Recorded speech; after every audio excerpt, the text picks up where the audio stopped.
Alright, hello everyone, my name is Chris Topper and I welcome you to Figuring Out Fatherhood. We're recording episode 14 today. We're going to talk about discipline. I'm here with Dennis. What's up, Dennis? Absolutely, man. Tell us a little bit about yourself, Dennis, please. 29. Also, my name's Dennis. Work in school as a behaviour mentor. I'm a dad. I have a 2-year-old son. What's his name, for me asking? Josiah. Okay, cool. Like I said, we're going to talk about discipline today. So, to you, how would you define discipline? What does discipline mean to you? Knowing boundaries and when you cross them or when you don't cross them. I'll give an example of discipline. Is like when my dad would just look at me and I'll stop doing whatever. It's just like just knowing boundaries and knowing not to cross it, basically. Okay, you mentioned your dad. How did he, for example, how did you know to recognize that look? Because I don't know, it was weird. Like if he gave me that look, I just knew, that I'm in trouble, sort of thing. Or I've got to stop what I'm doing, because what I was doing at the time I knew it was naughty anyway. So I just got to stop. Then once he gave me that look, I just stopped with that. Freeze sort of thing. Because discipline with my dad was a bit mad.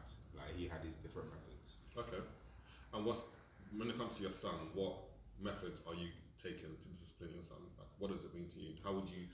I'm not trying to use my dad's methods. Of course. I'm trying to use my own methods, but I think I still want that sort of look and be like, once I look at you, you know not to do it again. Right. Do you mind sharing with us your dad's methods? You say you mentioned your dad. I used to get licks. Fair. Licks. What? I've got stories for days, but not even that I was a bad breed. I wasn't a bad boy. It was just he came from a sort of tough background where his dad was very disciplined. His dad used to discipline him a lot, so it's just like he tried to put that on me, but I feel like it's too much. Yeah. Okay. So I don't want to do that to my son. Why did you feel like it was too much? What made you think it was too much? I mean, that to the extent of what I was getting or how I was being disciplined, I thought it was too much. As in, like, I don't want to put him on blast, but it's just like the different objects are being used to get it. So it's just like I can't do that because I wouldn't say I suffered it. I'm fine, but it's just like at the very moment in time, I just thought, wow, like this actually happened, sort of thing. Okay.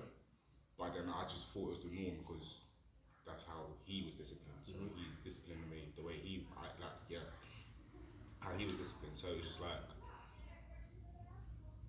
right now I can't do that. I've got to think of different ways to discipline my son. Okay, so you've identified that. Although it worked to some degree, you reckon there's better ways you can discipline your son to get out the best from him. Okay, so I guess this is my next question. So your son himself, has he ever experienced like ill discipline? Let's call it that. Yeah. But he's not. So he's 2. So he's not like. I mean, people call it the terrible 2s. I would call it the fantastic 2s, whatever. It's not like he's bad. Like he goes around hitting people. Or whatnot. He's not that. His issue at the moment is tantrums. So and he will do certain things that he's not meant to do. Like he'll touch something. If you say don't touch, he'll not touch it, then go back and touch it. Okay. So it's just like reminding him, like, Joe, don't touch it. And he was just talking his baby language, and then, right, no, it's just prompting him on when to not touch or do certain things. Okay.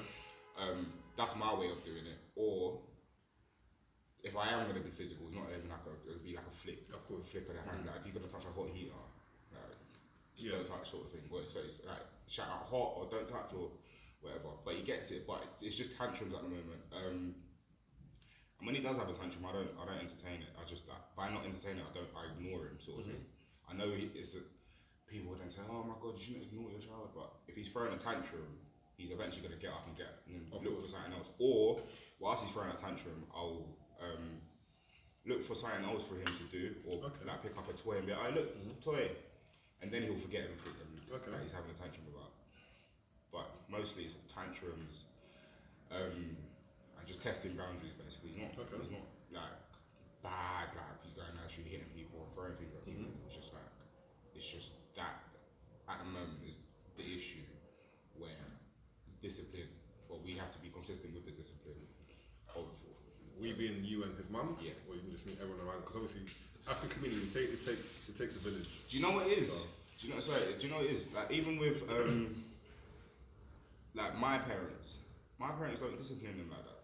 Like the way I thought they were gonna discipline them. Do you get it? Like, well, oh no, don't do that. Leave him. Like they're telling me to leave him alone, sort of thing. But I'm thinking, right, when I was growing up, it was on my neck, sort of thing. So it's just weird. I don't know. I think even with like my parents, I think they're seeing it as maybe they made a mistake in how they disciplined me, so they're trying to come with a different approach. Okay. I don't know. I haven't. Yeah. So. You know, to respond to what you just said, actually, I have a theory. I believe that parents, they know that once their child has turned out fine, no matter what they've done, they trust their child to discipline their own child, so they can spoil their grandkids. That's my theory. It's just like, because I know exactly what you mean. Because I see my mum. It's just like, with my daughter, I'm just like, wow, you're capable. But you know, so I think it's because she knows that she's done a good job and I've turned out fine to some degree anyway. Yeah. She's okay with spoiling the door. But anyway, my next question is, I've got a few scenarios for you, and I want to answer as honestly as you can. Obviously, your son's not at the stage yet, but it's all going to be hypothetical. Yeah. So, say your son, you go pick him up from the nursery one day, and the teacher was like, oh, he pushed over another kid to take the kid's toy. Yeah. How would you react? What would be your first reaction at that point in time? It's mad because I don't know. I actually don't know how. Because I work in a school, I'm now thinking how parents react to certain things that we tell them. So it's just like, if I find out that Joe's like pushed someone or hit someone at nursery, I'll definitely ask further questions as to how did it happen, what happened. I wouldn't react there and then in front of the person that's told me. I think I'll just take him home and ask him what's happened, sort of thing. And I would hope or believe that he will be honest with it. With what's happened. Not that I'm going to condone it. Of course. It's just going to be a thing of just talking to him and letting him know what you've done. You could have reacted differently than being physical. Now, my thing is, I'm always going to say myself, if someone's physical to you first, by all means. Okay. Because you have to defend yourself to some degree. But if it's a thing of he's just randomly, because the boy's taking a toy off him or something and he's pushed him, I'll tell him, that's not right. I can't condone that. And that you should react better in that circumstance and do better. There's plenty of other toys around. Pick another toy. If there's anything else that you feel like, oh my god, he's done something to me, go and tell someone. It's easy. Do you get it? Go tell the person that's at nursery, or go do something else. You don't need to react to something. Of course. Okay, another scenario. So you're out in the shopping centre with your son. He wants a toy, a chocolate, or something.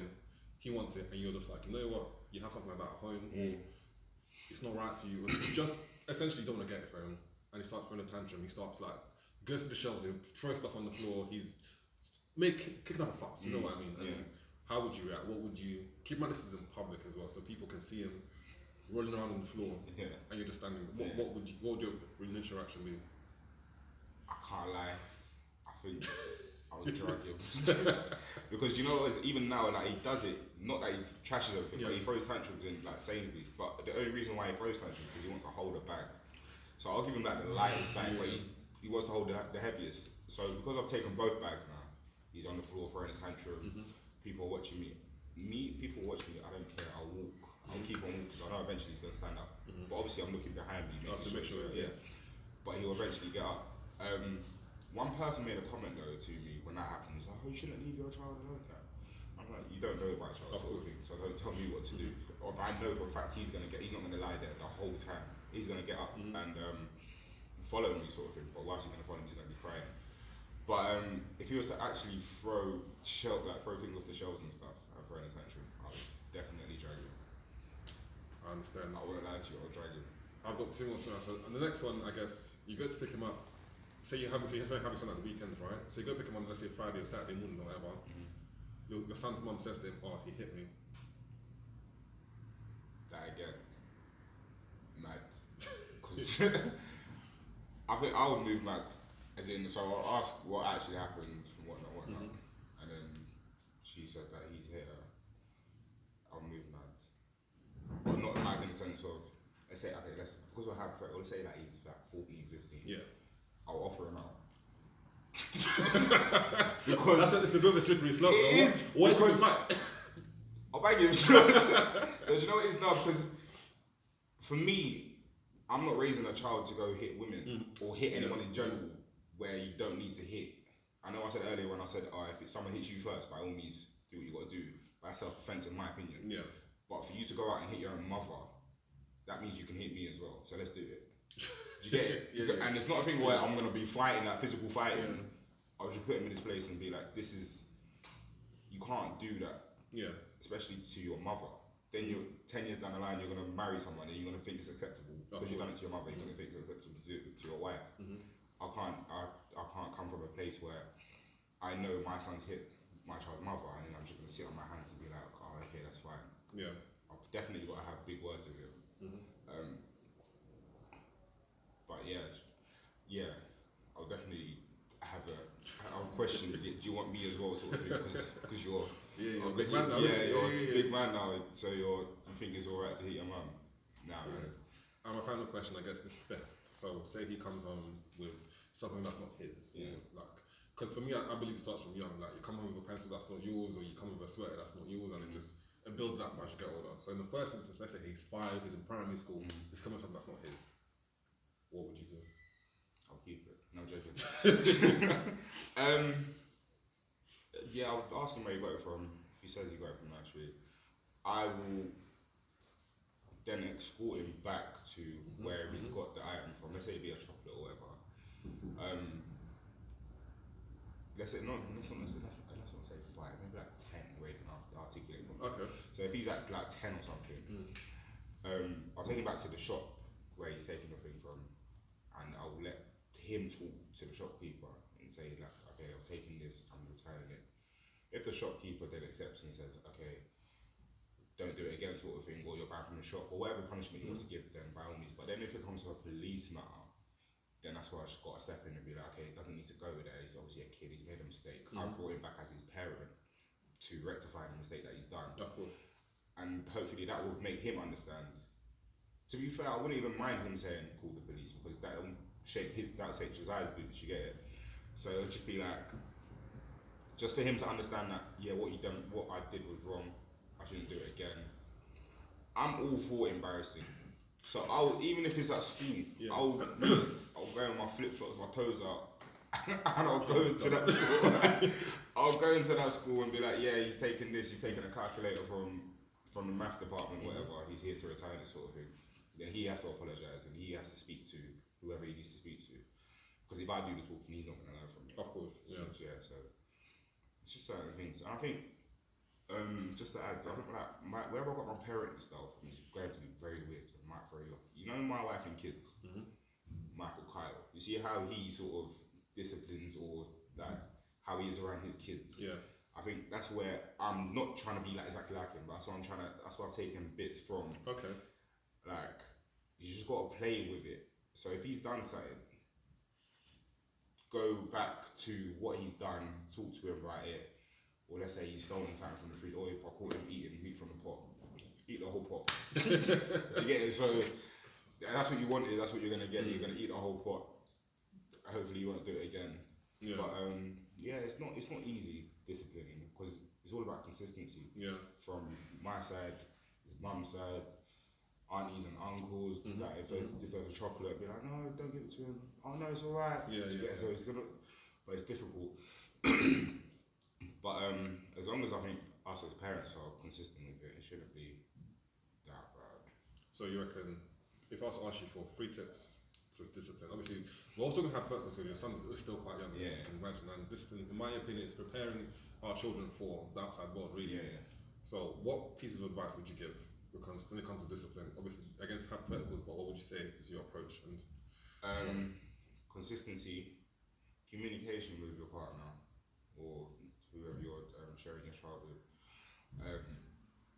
because if you don't, it's just going to be, that's where the inconsistency comes in. That's where, because you may say, he's allowed chocolate after 8, I may say he's not allowed chocolate after 8. And just knowing your own limits when you're disciplining. Like, I'm just I don't want people to go overboard, because I've heard so many things when people will get disciplined, like your own curtain wires get licked by them, wooden spoons. So just know your limit. If you know it's too much for you, obviously not everyone has the other partner to go to. But if it's too much for you, then I feel like you can always ask for help if there is help available. But those are my top three things. So consistency, communication, and just asking for help, really. Okay.